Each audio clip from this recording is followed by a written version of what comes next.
Welcome to career 247। मैं Prashant Dhawan. Now operation Sindoor के दौरान मैंने आपको बता दिया था कि पाकिस्तान का air defence system, China made air defence system इतनी बुरी तरीके से फेल हुआ है कि जैसे ही इनको टाइम मिलेगा ये बाकी कंट्री से एक नया एयर डिफेंस सिस्टम परचेज करने का प्रयास करेंगे। और ये बात सच होती हुई दिख रही है। रिसेंटली पाकिस्तान ने दो कंट्रीज को अप्रोच किया है इनके एयर डिफेंस सिस्टम के लिए, ताकि ब्रह्मोस मिसाइल को ये रोक पाए। ये दो देश है जर्मनी और इटली। और जर्मनी के एयर डिफेंस सिस्टम को लेकर पाकिस्तान को ज्यादा भरोसा इसलिए है क्योंकि यूक्रेन में इसकी परफॉर्मेंस देखकर पाकिस्तान की आर्मी ये समझ रही है कि ब्रह्मोस मिसाइल को भी ये एयर डिफेंस सिस्टम रोक पाएगा। आज के समय पाकिस्तान का हर बच्चा, हर पॉलिटिशियन, इनके प्राइम मिनिस्टर से लेकर सड़क पे भी चल रहा हो, सबको पता है कि ब्रह्मोस मिसाइल क्या है, किस तरीके से पहले गलती से इसको चलाया गया और उसके बाद लगातार भारत ने ऑपरेशन सिंदूर के दौरान ब्रह्मोस मिसाइल यूज करके पाकिस्तान के एयर बेसिस को भी डिस्ट्रॉय किया। तो पाकिस्तान के लिए आज के समय सबसे बड़ा काम यह है कि ब्रह्मोस मिसाइल को रोकने वाला एयर डिफेंस सिस्टम इनको चाहिए, क्योंकि चाइना ने भी हाथ खड़े कर दिए थे कि HQ-9 एयर डिफेंस सिस्टम ये ब्रह्मोस जैसे सुपरसोनिक क्रूज मिसाइल को नहीं रोक सकता।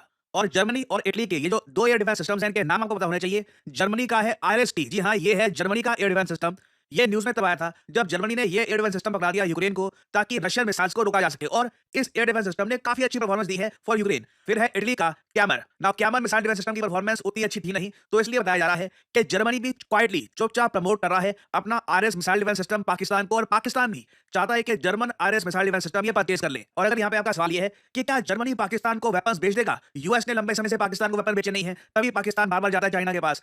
देखिए, जर्मनी 2009 तक पाकिस्तान को वेपन नहीं बेचता था। 2009 से पहले पहले इन लोगों ने एक वेपन्स एम्बार्गो लगा रखा था पाकिस्तान पर। और अगर आप सोच रहे हैं कि 2009 से पहले जर्मनी वेपन्स क्यों नहीं बेचता था, तो देखिए, जर्मनी, उसके अलावा यूएस, स्वीडन, कुछ और यूरोपियन कंट्रीज, इन सबने डिसाइड किया था कि पाकिस्तान के डेंजरस न्यूक्लियर प्रोग्राम की वजह से ये इनको हथियार नहीं बेचेंगे। मगर जर्मनी ने अपनी जो पॉलिसी है 2009 तक चेंज कर ली थी। 2009 के बाद जर्मनी ने यह कहा कि बिल्कुल हम कल को पाकिस्तान को भी वेपन सेल कर सकते हैं।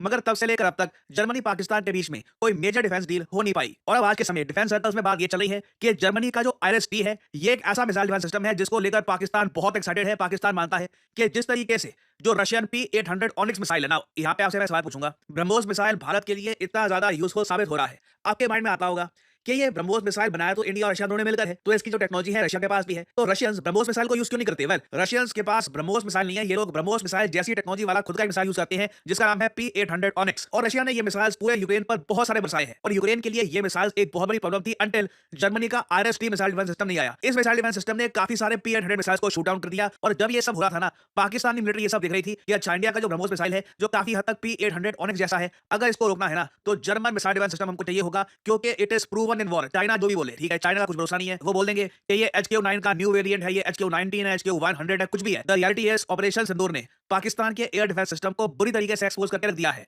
और अब पाकिस्तान पूरी कोशिश करेगा कि जो इनकी इंपॉर्टेंट इंस्टॉलेशंस हैं, जो इंपॉर्टेंट न्यूक्लियर इंस्टॉलेशन है जहां पे इनका डिफेंस कमांड बैठा है, उसको बचाने के लिए तो non Chinese air defence system का यूज हो। और जगह हो सकता है कि ये चाइनीज एयर डिफेंस सिस्टम को यूज करे, बट जो आपके जहां पे आसिम मुनीर बैठता है, जहां पे उसका बंकर है, जहां पे उसको बच के रहना है, वहां पर डेफिनेटली वो एक जर्मन एयर डिफेंस सिस्टम या फिर एक यूरोपियन या एक अमेरिकन एयर डिफेंस सिस्टम को वो यूज करना चाहेगा। क्योंकि पिछले कुछ महीनों में आप देखोगे ना, डिफेंस सर्कल्स में RST के बारे में ऐसी रिपोर्ट्स पब्लिश हुई है। यहाँ पे आप देख पाओगे Ukrainian RST air defence system, लिखा यूक्रेनियन है but it is made in Germany. इसने रिकॉर्ड नंबर ऑफ मिसाइल्स को शूट डाउन कर दिया 30 सेकंड के अंदर अंदर। रशिया ने बहुत सारे मिसाइल्स बरसाए यहाँ पर, और इस मिसाइल डिफेंस सिस्टम ने 100% एक्यूरेसी के साथ सबको शूट डाउन कर दिया। और जर्मनी तो ये भी क्लेम करता है कि पिछले कुछ समय में 30 से ज्यादा एरियल टारगेट्स को ये मिसाइल डिफेंस सिस्टम इंटरसेप्ट कर चुका है। और अभी रिसेंटली ही कुछ हफ्ते पहले जर्मनी ने ये भी डिक्लेयर किया था कि ये 4 एडिशनल बैटरीज इस RST मिसाइल डिफेंस सिस्टम की भेजेंगे टू यूक्रेन। और जहां तक मैं देख पा रहा हूं, जर्मनी का जो डिफेंस इंडस्ट्रियल कॉम्प्लेक्स है इस मिसाइल डिफेंस सिस्टम को जल्दी प्रोड्यूस कर लेता है। रीजन मैं आपको बताता हूं। जर्मनी ने ना इस एयर डिफेंस सिस्टम को बनाते वक्त रेंज पर इतना फोकस किया नहीं है। रेंज आप अगर देखोगे तो जो ये RST मिसाइल डिफेंस सिस्टम है, इसका HY-DEF जो वेरिएंट है, इसकी रेंज एट मैक्स 100 किलोमीटर तक जाती है। और सबसे ज्यादा जो इसका यूज किया जाने वाला वेरिएंट है उसकी रेंज 80 किलोमीटर तक है।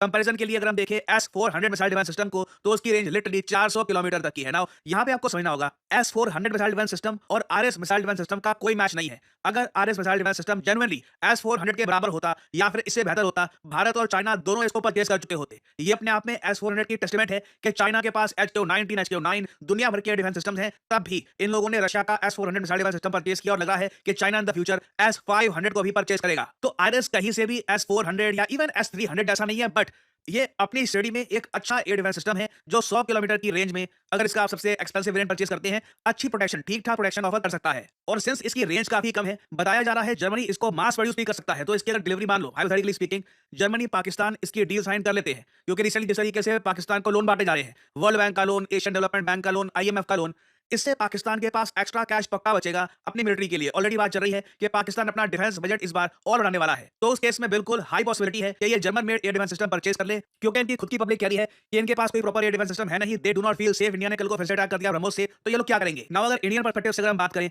आई बिलीव बहुत इंपॉर्टेंट है भारत के लिए कि जर्मनी को हम कैटेगोरिकली ये बोल दें कि अगर पाकिस्तान को बेचने हैं ना मिसाइल डिफेंस सिस्टम्स, तो उस केस में जो P-75 आई प्रोजेक्ट है सबमरीन्स का, वो भूल जाना। और इंडिया हो सकता है कि फ्यूचर में भी आप लोगों से वेपन्स परचेज ना करे। नाउ जर्मनी इवैल्यूएट करेगा कि इंडिया की डिफेंस मार्केट में वैसे हमारे लिए कुछ जगह बच रही है। India Israeli, French, Russian, American, इन सब कंट्रीज के वेपन्स परचेज कर रहा है और साथ ही साथ खुद भी कर रहा है वेपन्स प्रोड्यूस। तो कल को हम लोग इंडिया को कुछ बेच भी पाएंगे क्या? इंडिया जैसी बड़ी मार्केट का वेट करते करते पाकिस्तान जैसी मार्केट को हम खो तो नहीं देंगे। तो ये बात देखिए जर्मनी इवैल्यूएट करेगा और आई थिंक आने वाले समय में हमें पता चल जाएगा कि Pakistan RS missile defence system को परचेज कर पाता है या नहीं। This will be very interesting to C.